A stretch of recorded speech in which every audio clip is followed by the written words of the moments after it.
Muy buenas tardes, hermanos. ¿Cómo están? Vamos a abrir nuestras Biblias en Juan 9 en esta tarde. Juan capítulo 9. Vamos a ir al Señor en oración antes de comenzar. Padre Celestial, te damos gracias por este tiempo. Gracias, Señor, por realmente el privilegio que tenemos de estar ante tu presencia. Señor, nuestros corazones se han llenado de gozo cantando estas canciones que nos recuerdan que tú eres el Señor por siempre, que en Jesucristo tenemos la esperanza de vida eterna,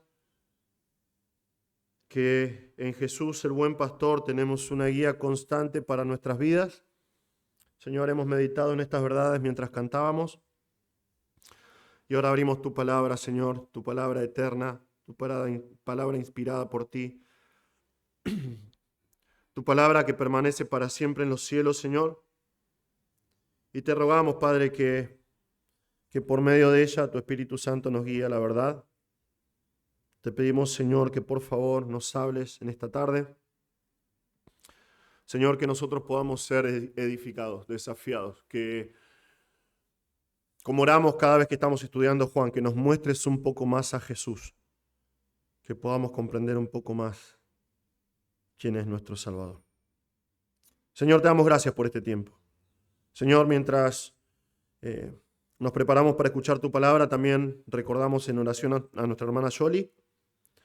Te rogamos, Señor, que en este momento puedas estar obrando en ella, que estés guiando a los médicos que la están atendiendo. Señor, por favor, pedimos por ella y pedimos por nuestro querido hermano José. Por favor, Padre, rogamos en el nombre de Jesús por ella. Y Señor, otra vez, bendice tu palabra en nuestros corazones. Te lo pedimos en el nombre precioso de Jesús. Amén. Bien, seguimos en nuestro estudio del Evangelio de Juan. Hoy comenzamos con capítulo 9 de Juan. Y aunque hay diferentes opiniones en cuanto al momento en que sucede esta historia, lo más probable es que, considerando los hechos, está sucediendo durante la fiesta de la dedicación, que es en diciembre. Porque la siguiente fecha que se nos da es en 10:22 de Juan, donde se nos dice que era la fiesta de la dedicación, y vamos a dedicar un tiempo cuando lleguemos a ese momento. Y voy a correr un poquito el micrófono ahí, me está molestando un poco, gracias. Pero si es así, creo que es así, que pasaron 2 meses más o menos, y terminó la fiesta de los tabernáculos que estudiamos durante mucho tiempo, pasaron 2 meses más o menos, y tenemos ante nosotros una de las historias más sorprendentes, no solamente del Evangelio de Juan y del Nuevo Testamento, sino que de toda la palabra de Dios. Una historia muy, muy conocida. Y realmente este es uno de mis pasajes favoritos de toda la Biblia.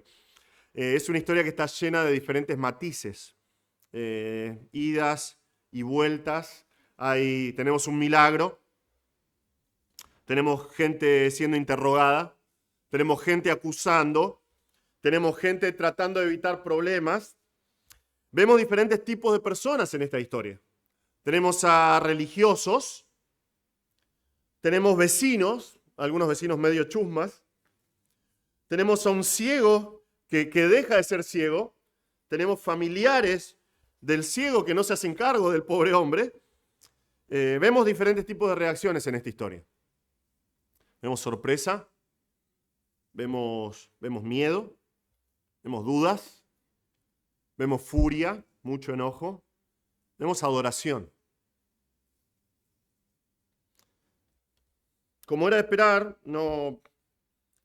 nosotros no vamos a ver todo el capítulo hoy. La semana pasada estuvimos en una boda y había muchos pastores y estuvimos ahí hablando con varios amigos muy queridos. Y muy interesante que varios de estos pastores están predicando Juan en sus iglesias. Y uno estaba como por Juan 14, otro estaba por Juan 12, creo. Y yo le digo, no, yo voy a arrancar recién el domingo que viene Juan 9. Y uno de ellos me dice, no, dice Juan 9, es una historia muy linda, pero tenés que predicarla en un solo mensaje. Y yo te digo, no hay chance de predicarla en un solo mensaje. No va a suceder eso. Son demasiados versículos. Pero vamos a comenzar. Hoy vamos a comenzar con los primeros 5 versículos, porque nos presentan un tema que es muy importante, estos primeros 5 versículos. Un tema que que realmente ha sido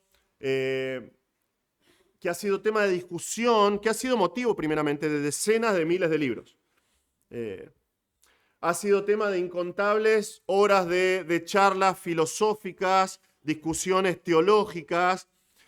Algo que yo pensaba que si esto fuese a tratarse entre argentinos, ¿no? Que siempre cada uno tiene una opinión diferente, ¿no? Los argentinos somos así. Esto sería una historia de nunca acabar. Y ese es el tema del dolor, el tema del sufrimiento. ¿Por qué existe el sufrimiento en este mundo?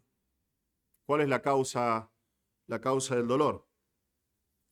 ¿Por qué tenemos que atravesar momentos de dolor en nuestra vida? Algo que es natural en el mundo en que nosotros vivimos, es así, es una realidad. ¿Por qué Dios permite el dolor? Dios tiene un propósito para el sufrimiento en nuestras vidas.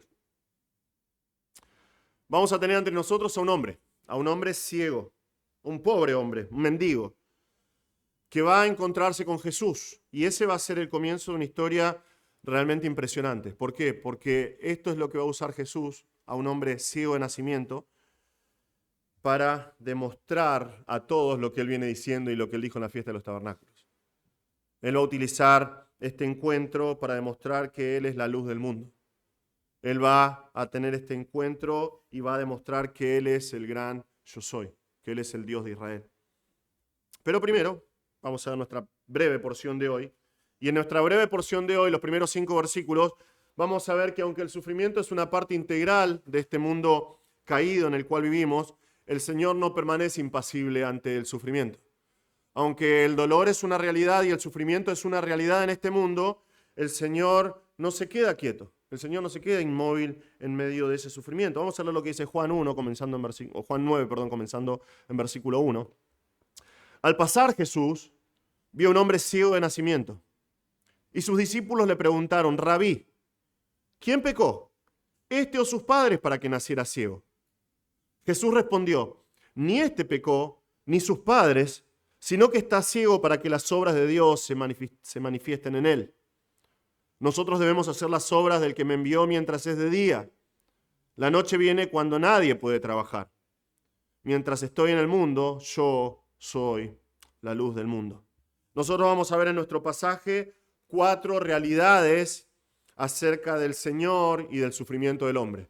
4 realidades acerca del sufrimiento y el Señor y cómo el Señor actúa en medio del sufrimiento. Entonces, 4 realidades. La primera realidad que vemos acá: el sufrimiento es parte de este mundo caído.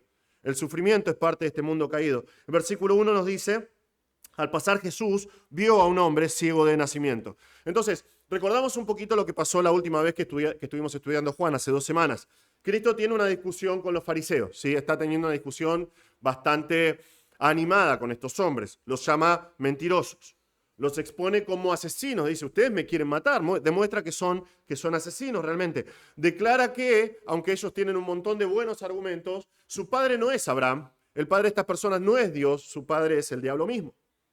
Y luego de esta discusión con ellos, Jesús termina de una manera tajante. Jesús da una de las declaraciones más claras de su deidad en todo el Nuevo Testamento. Mirando a estos hombres, les dice: en verdad les digo que antes que Abraham naciera, yo soy.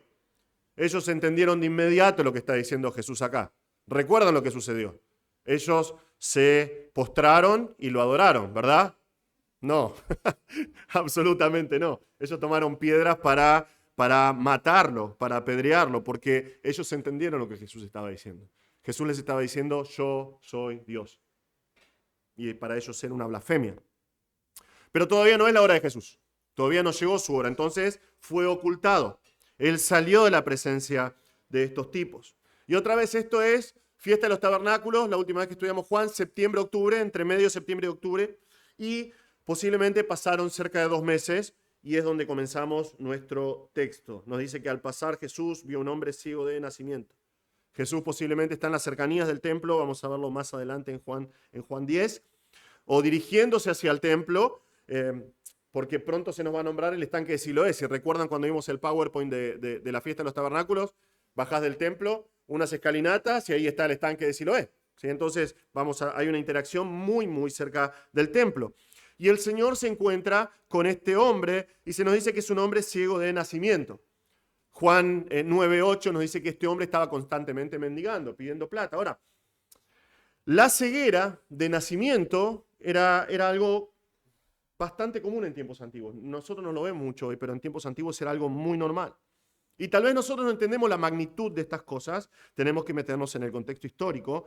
¿Por qué? Porque la medicina ha avanzado tanto con el paso de los años que nosotros no vemos estos casos muy a menudo. Pero en tiempos antiguos era algo normal. La mayoría de las veces la ceguera era causa de lo que se llama una conjuntivitis neonatal. Cuando el bebé atravesaba el canal de parto, podían meterse algún tipo de microorganismos en sus ojos y generalmente el bebé se infectaba y literalmente dentro de 3 días de nacido perdía la vista por completo. Era así. Imagínate, hoy no pasa eso. En otros casos, era causa de la mala alimentación de la madre. Otra vez, nosotros, decía de la mañana, se reía, ¿no? Nosotros tenemos hambre, ¿qué hacemos? Vamos al chino, a la esquina y compramos algo, un paquete de galletitas. Esto no pasaba. En tiempos antiguos era muy difícil conseguir la comida. Entonces una mala alimentación, una falta de nutrientes podía generar un tipo de deformación en las retinas del bebé. Ahora, era algo muy normal. Y esto acarreaba un montón de sufrimiento que acompañaba a la persona ciega y a los familiares durante el resto de sus vidas. Durante el resto de sus vidas, porque la persona terminaba siendo una carga para esa familia. En las culturas que no conocían al Señor, que no eran tan misericordiosas, digamos, no era así. En Esparta, por ejemplo, que los espartanos son muy conocidos. Los espartanos tenían que comparecer ante las autoridades y mostrar que su bebé era ciego y lo arrojaban desde un despeñadero, lo mataban, porque no servía a la sociedad. En países como India, por ejemplo, era legal matar a tu hijo si era ciego, estaba justificado. ¿Por qué? Porque era una carga. La razón para esta crueldad es que era tan difícil de conseguir el alimento y el sustento que si no podías trabajar, básicamente no servías a la sociedad y eras una carga y tenías que ser eliminado. Pero en Israel, un pueblo que más o menos vivía según la palabra de Dios, estaba establecido de acuerdo a lo que dice la palabra de Dios, ellos respetaban las leyes y respetaban a la vida porque creían que el hombre fue creado a imagen y semejanza de Dios y no los mataban, los criaban, pero la única opción que tenían para sobrevivir era mendigar, la gran mayoría de las veces. Depender de la misericordia de los demás. Y es por eso que nosotros vemos es un montón en el Nuevo Testamento. Y si querés, si tenés una concordancia, podés ver, por ejemplo, en Mateo, aparecen 15 veces, se nombra los ciegos. Algunas veces Jesús habla de los fariseos siendo ciegos, pero habla un montón de los ciegos. Jesús tiene un montón de interacción con ciegos. Si recuerdan, por ejemplo, que están a la entrada de la ciudad, cuando Jesús está de camino, y Mateo 20:30, por ejemplo, nos dice que hay 2 ciegos que están sentados junto al camino, y al oír que Jesús pasaba, recuerdan la historia esa, ¿no? Están a los gritos, ¿no? Señor, hijo de David, ten misericordia de nosotros. Señor, hijo de David, ten misericordia de nosotros. Era parte del escenario habitual en la Tierra Santa. Que tanto ciegos como inválidos o de personas que tenían problemas estuviesen mendigando constantemente. Recuerdan que vimos hace poco en Bethesda, ¿no? Que estaba un hombre paralítico, estaba tratando de ser sano, de llegar a la pileta, pero estaba mendigando. ¿Recuerdan Pedro, lo primero que pasó después de Pentecostés? Que sanó un paralítico. ¿Recuerdan? Estaba mendigando. Porque era lo que pasaba con la gente así. Ahora, ¿pueden imaginar la vida de este hombre? Por lo que vemos y estudiamos en Juan 9, ya es un muchacho, es mayor, ya es de edad, dicen sus padres, pero tiene una vida llena de dolor y sufrimiento. Comiendo poco y nada, sufriendo de sed. En un lugar donde es muy difícil conseguir agua, tenía que depender de la misericordia de otra persona que le alcanzase un poco de agua para beber, siendo despreciado por la mayoría. Si recuerdan cuando Jesús está en su encuentro con 2 ciegos, están a los gritos, ¿y qué hace la gente? Trata de callarlos, ¿no? Cállense, porque eran una carga para la sociedad. Cállense, no molesten más. Este hombre está dependiendo de otros. Está dependiendo de otros hasta incluso para ser llevado al lugar donde se va a sentar para mendigar, porque no puede ver. Y yo no quiero, hermanos, que nosotros perdamos el dramatismo acá. El dramatismo que hay y que nos describe Juan, porque lo primero que nos cuenta Juan, después de la declaración de Cristo de su deidad, después de que dice Jesús, yo soy, antes de que Abraham naciese, yo soy, lo primero que nos cuenta es esta historia. Tenemos a un hombre acá, de pie, que dice que es Dios. Tenemos un hombre acá de pie que dice que es el creador del cielo y de la tierra. Él es el que creó al hombre a su imagen y semejanza. Y que las escrituras del Antiguo Testamento nombran como todopoderoso, como soberano. Es Dios hecho hombre de pie cerca del templo. Y no solamente eso, sino que la palabra de Dios dice que su misericordia permanece para siempre. Y frente a él hay un hombre ciego de nacimiento. ¿Se dan cuenta del dramatismo de esto? Y la pregunta que viene a la mente es ¿por qué? Cuando vemos cosas así es inevitable pensar, ¿por qué Dios permite estas cosas? ¿Por qué este mundo está tan lleno de sufrimiento? Es más, esta pregunta se ha hecho tantas veces en la historia que tanto en la teología como en la filosofía hay una rama de pensamiento que se dedica a tratar de darle una respuesta a esta pregunta. Se llama teodicea. Teodicea. ¿Cómo puede un Dios bueno permitir el mal en el mundo? O lo preguntan de otra forma. ¿Cómo puede ser que un Dios todopoderoso no haga nada para evitar que la gente sufra? Durante siglos esta pregunta ha sido hecha una y otra vez. Durante siglos la gente ha tratado de encontrar una respuesta a esta pregunta. ¿Por qué? El porqué del sufrimiento. Porque hay solamente dos opciones viables. Fuera de la Biblia. No. O Dios es un Dios bueno, pero no tiene poder para hacer que el mal desaparezca de la tierra.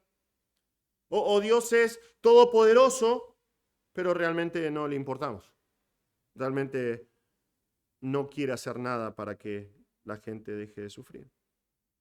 Dios permanece impasible, indiferente, imperturbable ante el sufrimiento de la humanidad. Entonces el ser humano está dejado a su propia suerte, digamos. Es el pensamiento popular. Uno de los rabinos más prominentes de la era moderna en Estados Unidos, él murió hace muy poco, en el 2023, se llamaba Harold Kushner, escribió un libro que fue un éxito de ventas, que se llama Cuando cosas malas le suceden a la gente buena.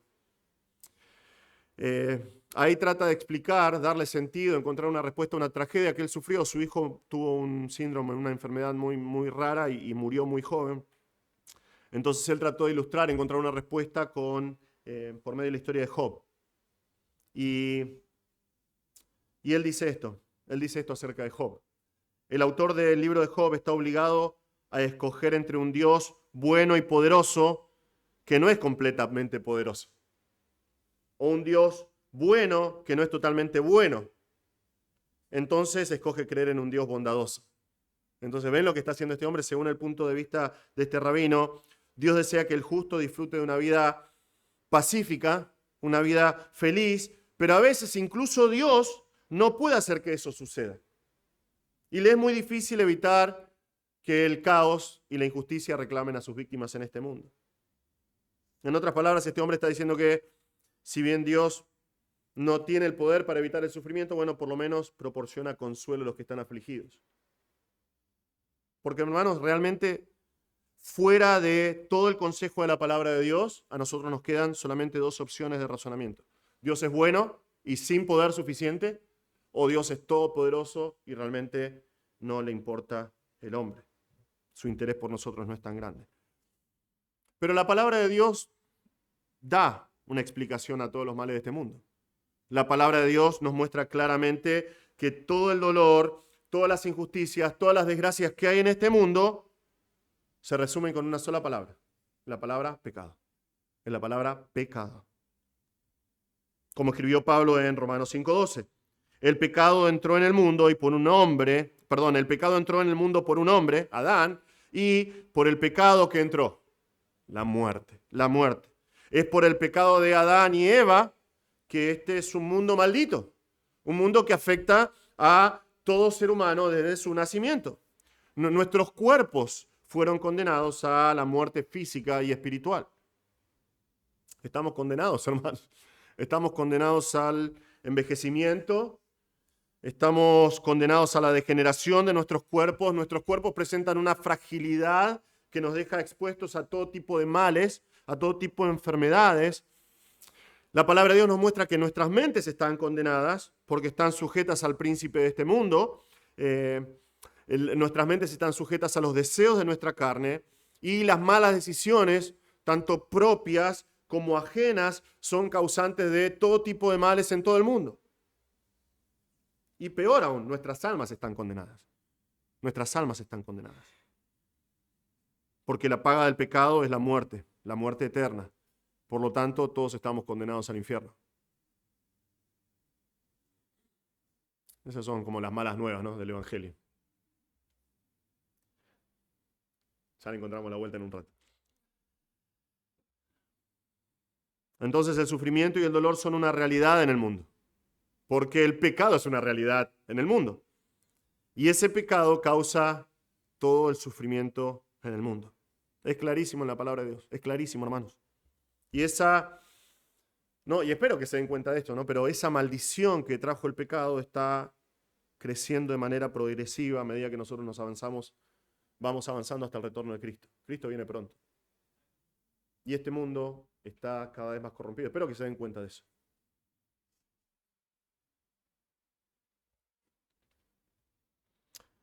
Entonces nuestro pasaje nos muestra una persona sufriendo, a una persona que ha nacido ciega, una persona que está mendigando para vivir, que está dependiendo de la misericordia de otros, extendiendo sus manos con la esperanza de que alguien sea movido a misericordia para darle una moneda, un pedazo de pan, darle un sorbo de agua.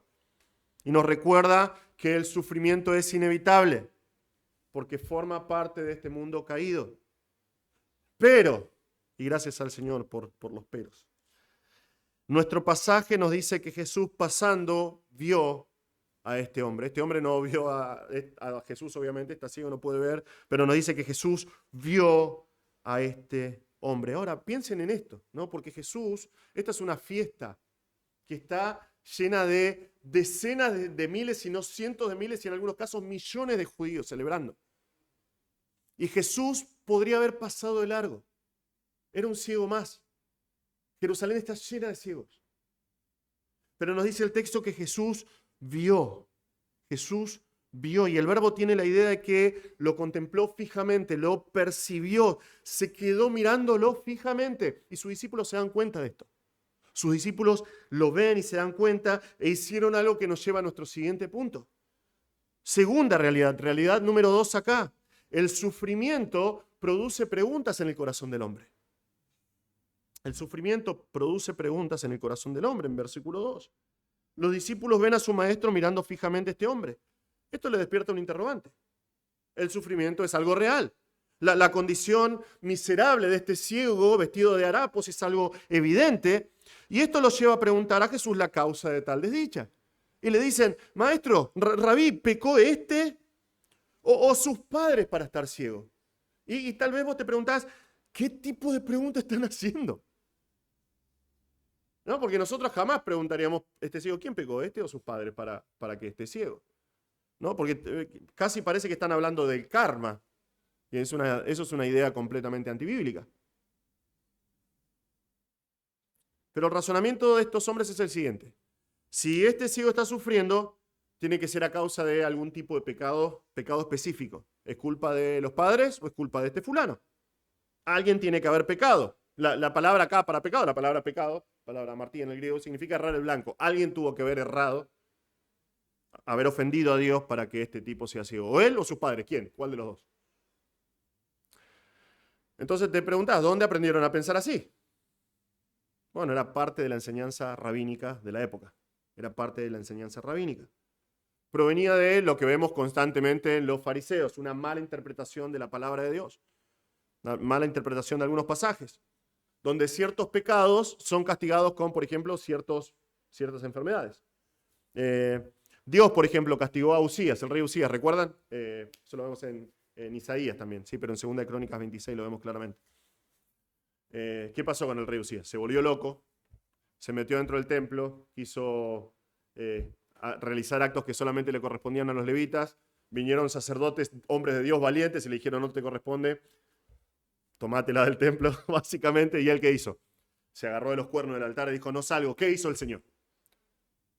¿Lo hirió con qué? Con lepra en la frente, ¿no? y murió leproso. Murió leproso. ¿Recuerdan qué pasó con Miriam, la hermana de Moisés? Números 12. Se levantaron Aarón y Miriam y dijeron, no, Moisés, Dios puede hablar por medio de todos. Moisés no es gran cosa, no es gran líder, ¿no? Y el Señor hirió a Miriam, ¿cómo? Con lepra, quedó blanca como la nieve, dice Números 12. ¿Ven? Y los rabinos decían, bueno, Usías se rebeló contra Dios. Miriam se rebeló contra Dios. Lepra, entonces, rebeldía, lepra. Lo asociaban de esa manera. Este pecado tiene este castigo de enfermedad de parte de Dios. Esta manera de pensar, si bien vamos a ver bien que es en el primer siglo, pero es aún desde los tiempos de los patriarcas. ¿Recuerdan? El libro de Job nos muestra eso claramente. El libro de Job es un argumento acerca de esto claramente. Job acaba de perder todo. Perdió a sus hijos, perdió todos sus bienes, está enfermo de los pies a la cabeza, con una sarna maligna, está sentado en medio de la ceniza rascándose con un palo y vienen sus amigotes, ¿sí? Sus grandes amigos. Y se sientan con él durante 7 días, sin decir nada, en silencio, mirando, contemplando el sufrimiento de su amigo. Y hasta que pasan esos 7 días, sí, wow, qué buenos amigos, ¿no? Ojalá pudiese tener unos amigos así. Hasta que empiezan a hablar, hasta que Elifaz abre la boca. Y lo primero que dice es, ¿qué pecaste? ¿En qué pecaste? Porque Dios te castigó porque hiciste algo, seguro, hablar. Y todo el libro de Job hasta el final es una discusión entre ellos teológica acerca de la razón del mal, del problema del mal. ¿Por qué la gente buena está sufriendo? Me encanta el libro de Job, no vamos a ir al libro de Job, pero Dios no da una solución, pero Dios demuestra que Él es Dios. Muchos rabinos creían en este tiempo que el pecado de los padres era visitado por Dios contra sus hijos. Vemos que eso no es así. La palabra de Dios dice claramente, Jeremías 31, que no podés culpar a los padres, a los hijos, perdón, por los pecados de los padres. Pero muchos rabinos creían eso. Aún creían que si la madre participaba de algún tipo de ritual o alguna cosa de idolatría, el hijo iba a ser afectado por ese pecado. Específicamente en el primer siglo, donde estamos nosotros ahora en este momento con Jesús. Los rabinos habían sido muy influenciados por el pensamiento griego. Recuerdan que estaban dominados por Roma y con eso vino toda la filosofía griega. Entonces ellos pensaban que el alma podía pecar aún antes de nacer, mientras esperaba que se le diera un cuerpo, por ejemplo, ponele. Entonces muchos rabinos creían que el bebé podía pecar en el vientre. Y tenemos citas ridículas de algunos rabinos, como por ejemplo diciendo que un bebé que pateaba mucho a su mamá en el vientre era pecado y que el Señor castigaba ese pecado de rebeldía porque no estaba respetando a su mamá, la estaba pateando. Imagínate eso, ¿no? Pobre bebé, qué culpa tiene. Son movimientos, ¿no?, que tiene el bebé en el vientre de la mamá. Pero decían, un bebé que patea a su mamá, bueno, Dios lo va a castigar porque no está respetando a su madre. Ahora, con todas estas cosas como pensamiento del día, para los discípulos este tipo de situación dolorosa tiene que tener una razón, una causa. Ahora es interesante, no hay duda de que la causa es el pecado, pero es el pecado original, no el pecado de Adán y Eva. En eso tienen razón, pero la manera en que lo abarcan ellos es equivocada.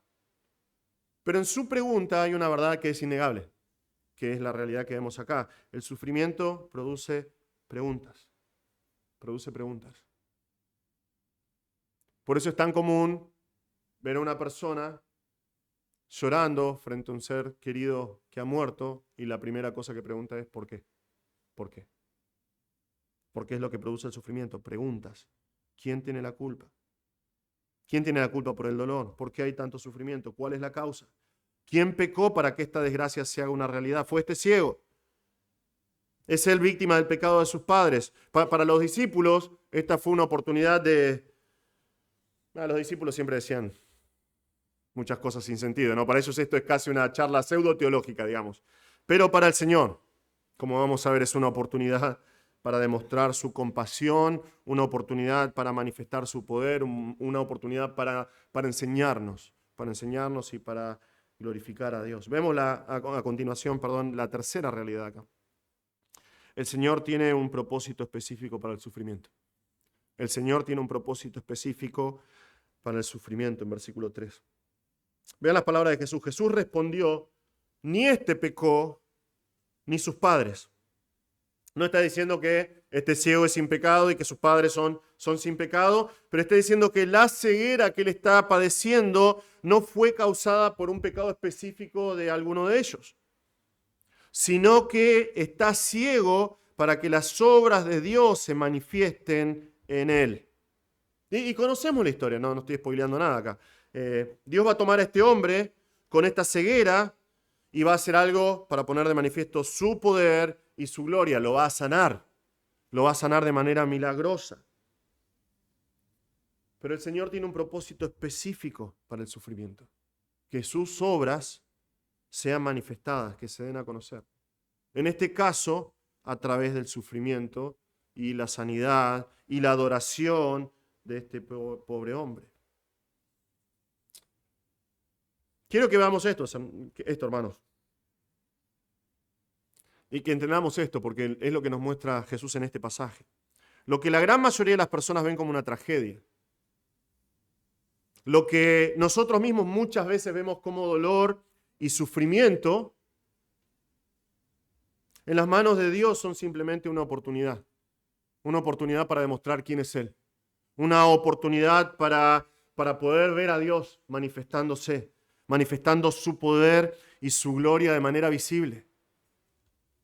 Jesús es claro, es clarísimo acá en nuestro pasaje. El dolor en este mundo no siempre es por un pecado en particular, a veces puede ser.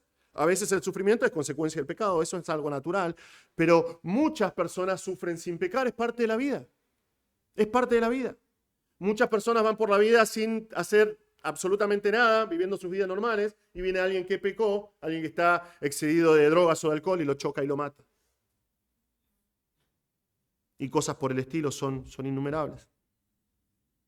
Pero Dios sigue usando esas situaciones para poner de manifiesto sus obras poderosas. Y Jesús dice, ni este pecó, ni sus padres, sino para que las obras de Dios sean manifiestas en él. Para que Dios pueda mostrar su poder y mostrar su gloria en la vida de este hombre. Es difícil verlo de esta manera.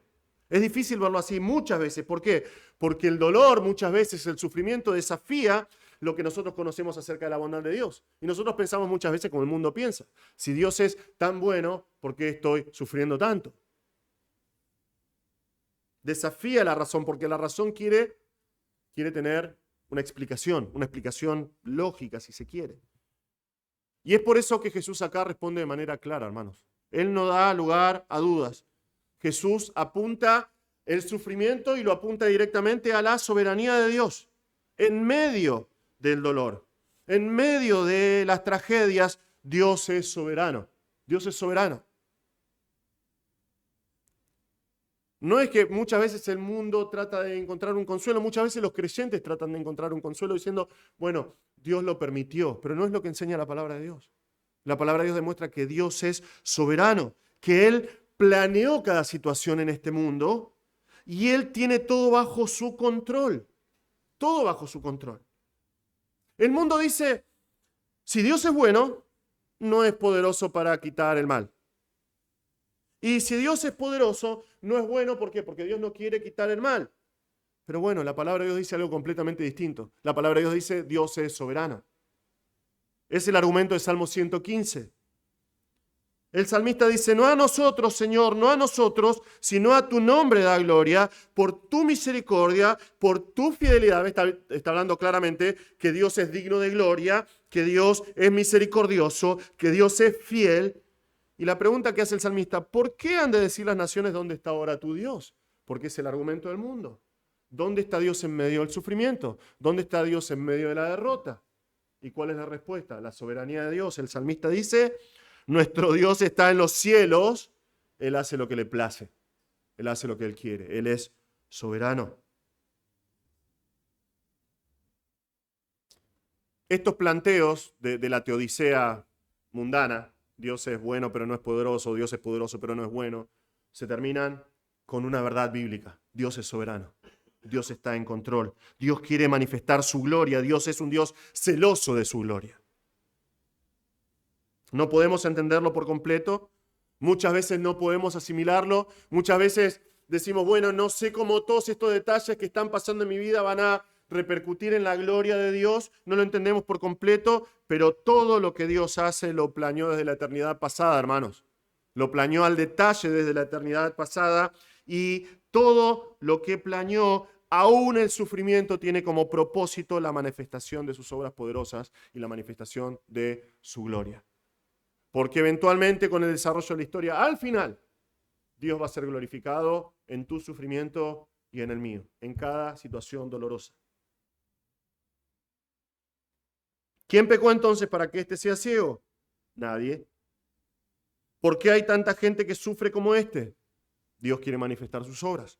Dios quiere mostrar su gloria. Última realidad que vemos acá. Realidad número 4. El Señor no se queda impasible en medio del sufrimiento.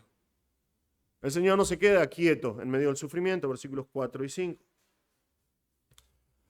Nuestra última porción acá nos prepara para lo que va a venir. Jesús no es un Dios ausente, no es indiferente. Él quiere llevar a cabo las obras del Padre, esas que manifiestan sus obras, quiere mostrar el poder de Dios. Jesús dice, nosotros debemos hacer las obras de Él que me envió.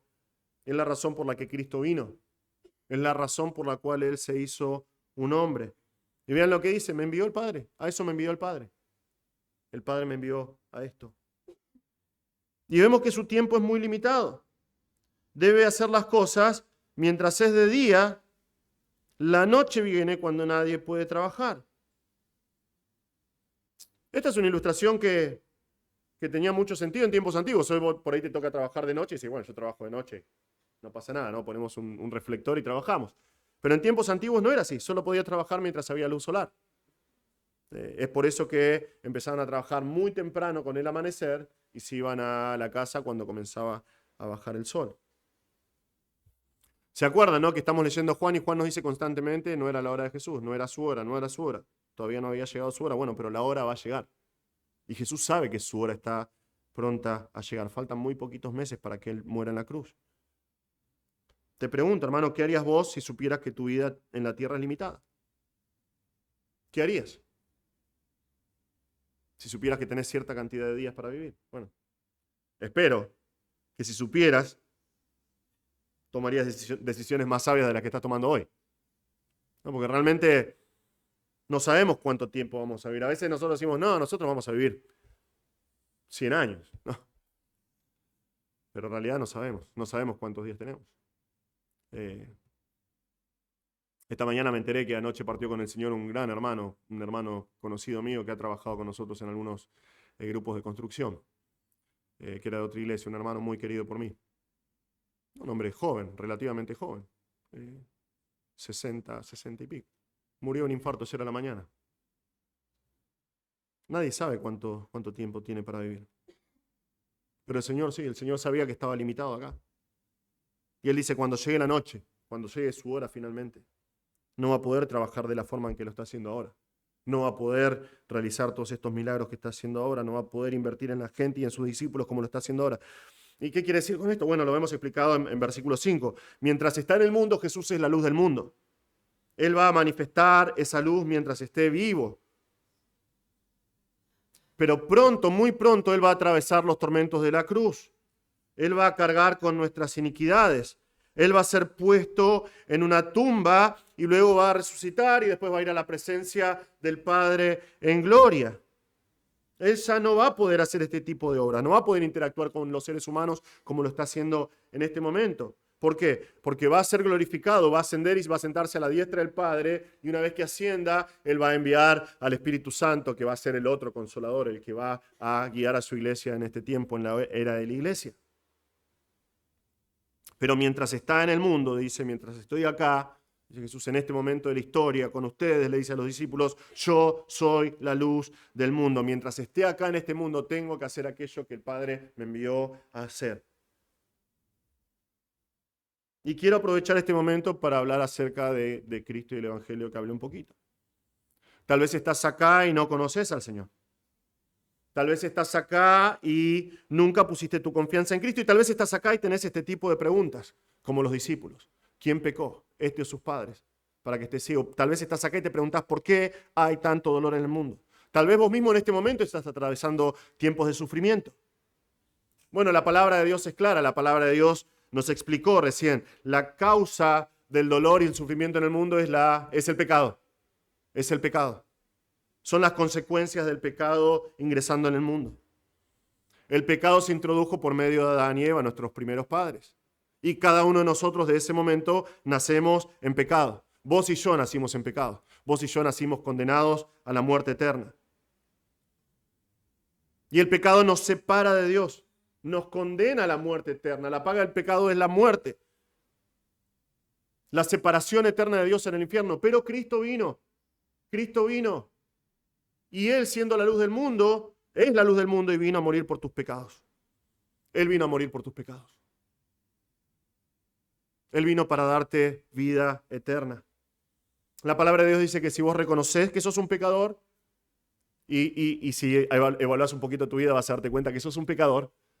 Y la Biblia dice que si reconoces que sos un pecador y te arrepentís de tus pecados y venís a Cristo, Él va a darte vida eterna. Él va a darte vida nueva. Sin importar tu condición. Puedes venir a Cristo hoy. Puedes venir hoy a Jesús, la luz del mundo, y Él te va a salvar. Tal vez Él no va a quitar tu sufrimiento, porque no es lo que promete, pero Él promete darte vida eterna. Él promete, como cantábamos hoy, acompañarte en ese sufrimiento.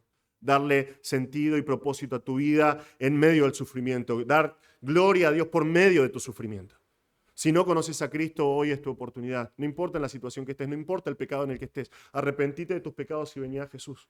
Y Él te va a salvar. Él va a darte vida eterna. Puedes ser salvo hoy.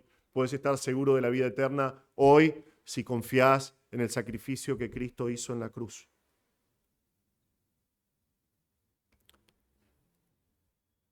Y hermanos, Jesús, que viene a manifestar que es la luz del mundo, va a demostrar que el hombre ciego ha atravesado una vida de sufrimiento y de carencias para poder ser alcanzado por la luz del mundo. Para ser un medio por el cual las obras de Dios van a ser manifiestas. ¿Cómo va a pasar esto? Bueno, conocemos la historia. Jesús va a darle ojos nuevos, de una manera sorprendente. Pero eso lo vamos a ver la próxima semana, no vamos a extendernos más. Pero antes de terminar, se dieron cuenta que hasta ahora no hay ninguna aplicación, ¿no? Ahora bien, algunas cosas que aprendemos de este pasaje. Primeramente vemos que el dolor es parte de este mundo. Es algo inevitable. Hacía un chiste esta mañana, ¿no? Porque hay una canción muy, muy conocida, muy vieja, de Louis Armstrong que se llama Qué mundo maravilloso, ¿no? What a wonderful world. Que la ponen siempre, ¿no? Así con imágenes de fondo, ¿no? Y dice, veo hojas verdes, rosas rojas, ¿no? Y veo cómo florecen para vos y para mí, y me digo a mí mismo, qué mundo maravilloso. Este mundo no es tan maravilloso. Y no me malinterpreten, ¿no? La naturaleza sigue maravillosa y si vos vas al sur y ves la Patagonia, sí que lugares hermosos, ¿no? Y ves las montañas y todo eso, aún ahí podemos hablar discrepo un poquito, ¿no? La naturaleza es caída. Está maldita por el pecado también. Hay cosas muy raras pasando ahí. Pero realmente este mundo no es tan maravilloso. Este mundo no es tan maravilloso. Mucha gente cree en la utopía de que este mundo va a llegar a ser un lugar perfecto, un día, sin Dios. Sin Dios. Sin Dios. Hermano, espero que no cometas ese mismo error. Esa mentira de que el mundo puede ser un lugar mejor sin Dios, es el argumento del anticristo cuando Él venga. Él va a engañar a toda la humanidad y toda la humanidad va a decir, podemos salir adelante y prosperar y estar unidos sin Dios. Sin Dios. Es una mentira. Es una mentira. Este mundo va a ser maravilloso realmente cuando Cristo reina, en el milenio. Perdón si te pincho el globo, ¿no? Perdón si pensás lo contrario. Si pensás que este mundo va a ser un lugar maravilloso, estás siendo demasiado influenciado por el mundo. Si pensás que podés llegar a vivir una vida sin dolor, sin sufrimiento, estás viviendo una mentira, hermano. Estás viviendo una ilusión. Porque el dolor, el sufrimiento son parte de este mundo oscurecido por el pecado. Pero, en medio del dolor, Vemos en este pasaje que Dios es soberano. Amén. Es soberano. Y es uno de los consuelos más grandes que tiene el creyente. Dios es tan soberano, que Él usa aún los efectos negativos del pecado para cumplir con sus propósitos. Nuestro pasaje hoy nos muestra que el peor escenario en el cual una persona puede estar en este tiempo, que es ciego, desvalido, mendigando, solo es para Dios una oportunidad para manifestar sus obras, su gloria, que vamos a ver en la próxima vez que estudiemos la palabra de Dios. Ahora, Dios no va a sanar a todos. Dios no va a quitar el sufrimiento de todos. En este caso, soberanamente, lo hizo con este ciego. Había un montón de ciegos, no sanó a todos los ciegos, pero a este sí lo sanó. Posiblemente Jesús no va a sanarte. Si estás sufriendo, posiblemente no va a terminar ese sufrimiento que estás atravesando hoy. Sí, el movimiento religioso que te dice pare de sufrir porque Dios no quiere que sufras, está, bíblicamente hablando, está flojo de papeles. No tiene asidero bíblico.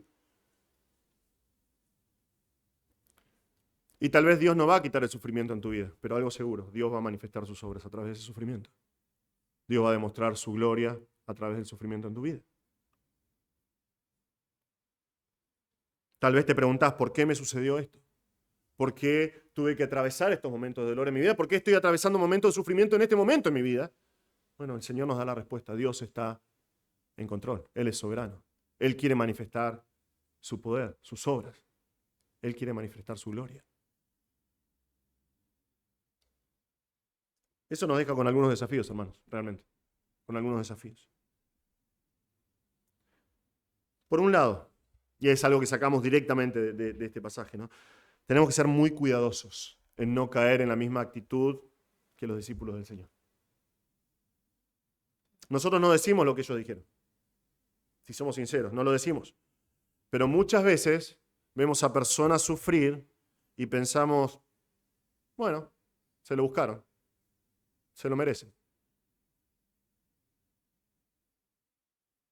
Tratamos de pensar con la razón y decimos, bueno, pero hicieron muchas cosas malas antes de venir a Cristo, entonces están sufriendo las consecuencias de sus pecados. Hermanos, este pasaje nos muestra que en realidad son oportunidades para que el Señor sea glorificado. Son oportunidades para que el Señor muestre sus obras poderosas. El desafío que nos da a nosotros es el siguiente: ¿cómo estoy siendo yo de ayuda a ese propósito?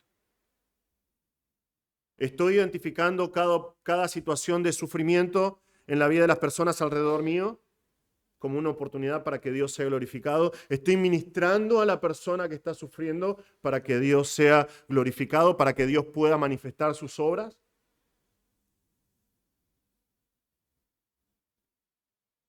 ¿Cómo puedo ministrar a las personas que están sufriendo para que Dios sea glorificado? Porque vemos acá que el propósito del sufrimiento y el propósito de cada cosa en realidad en toda la historia es que Dios sea glorificado. ¿Cómo estoy ayudando yo? Y quiero dejar esto bien en claro, sobre todo porque nosotros tenemos, por la gracia del Señor, un movimiento de personas nuevas que se han añadido a la iglesia. Y sí, cada uno de nosotros viene a Cristo con su mochila, con su carga de cosas, algunos menos porque conocieron al Señor más chicos y otras más grandes porque conocieron al Señor cuando eran más grandes. Pero cada una de esas personas que vino a Cristo fue librado por Cristo, fue santificado por Cristo, fue justificado por Cristo. Y el sufrimiento que están, aún cuando es el sufrimiento por cosas que sucedieron en el pasado, son una oportunidad para la gloria de Dios. El desafío para vos y para mí en esta noche es cómo podemos ayudar a que el propósito de Dios sea cumplido. Cómo podemos ministrarlos para que Dios sea glorificado, porque Dios se va a glorificar. Dios se va a glorificar. Oh, es maravilloso ver cómo Dios se glorifica en la vida de las personas que Él salvó. Cómo transforma sus vidas, cómo les da un nuevo corazón. Es maravilloso.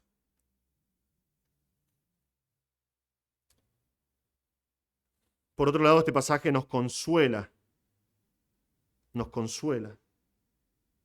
de una manera maravillosa. El Señor tiene un propósito específico con tu sufrimiento. El Señor tiene un propósito con tu sufrimiento. No es casualidad. No es casualidad. Si estás en Cristo, todas las cosas cooperan para tu bien. Todas las cosas cooperan para bien. Aún tu sufrimiento. La pregunta es si estás dispuesto a ser expuesto al dolor y al sufrimiento y atravesar esos momentos de sufrimiento para un bien mayor. Para que Dios ponga de manifiesto sus obras en tu vida. Para que Dios pueda ser glorificado en tu vida a pesar del sufrimiento. La pregunta que nos deja este pasaje es si estoy dispuesto a abrazar la soberanía de Dios sin importar la situación en la que esté. Sin importar el sufrimiento que esté atravesando. Aun cuando no haya respuestas en esta vida. Porque la obra más grande de teodicea que hay en la Biblia, que es el libro de Job, termina sin dar una respuesta al problema del dolor. Realmente, cuando Job termina su vida, bendecido y lleno de años, con hijos nuevos, con el doble de las cosas que tenía antes, Dios no le dice por qué sufrió. En ningún momento. Solo le demuestra que Él es Dios. Te demuestra que Él es Dios. ¿Estás dispuesto a abrazar la soberanía de Dios aun cuando no haya respuestas en esta vida para el sufrimiento? Finalmente, este pasaje nos da una oportunidad de adorar al Señor, de adorar a aquel que fue enviado en medio de nuestro pecado. Hermanos, nosotros conocemos bien esta historia. Conocemos bien esta historia. Tenemos a un ciego de nacimiento que está condenado al sufrimiento hasta que muera. Pero viene Cristo y lo ve.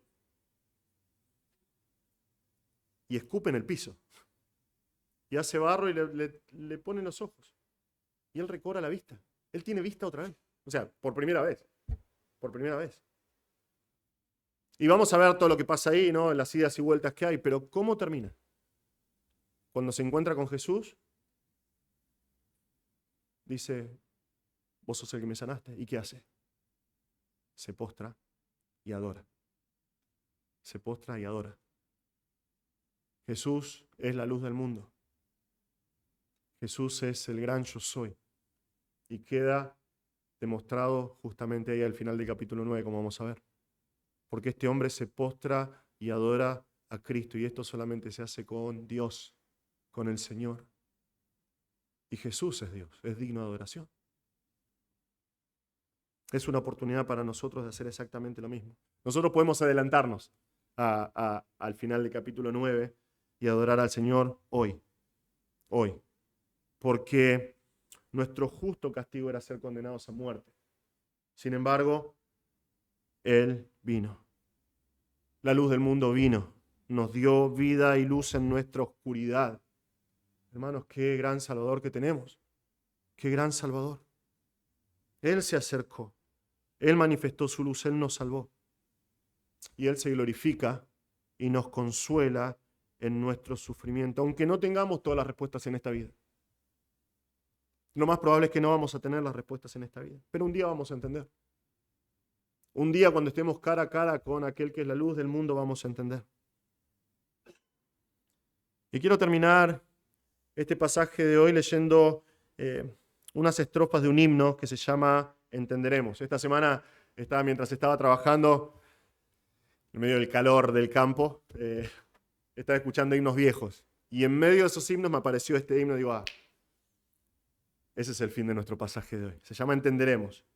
Y dice así: cuando tentado, yo he deseado saber por qué hay muchos aquí que andan sin pruebas y sin cuidado, mientras el mal me acecha a mí. Hasta la muerte, dijo el maestro, serás tú fiel y trabajarás. Todo tu afán habrás de dejarlo cuando al celeste hogar entrarás. Cuando vendrá Jesús de la gloria, todos al cielo nos llevará. Cuando le veamos en aquel día, lo entenderemos, sí, más allá. Y el coro dice esto, dice, entenderemos nuestras angustias, entenderemos nuestro pesar. Hermano mío, nunca desmayes, todo en el cielo se ha de aclarar. Vamos a orar. Señor, te damos gracias por este tiempo, te damos gracias por tu palabra, Señor.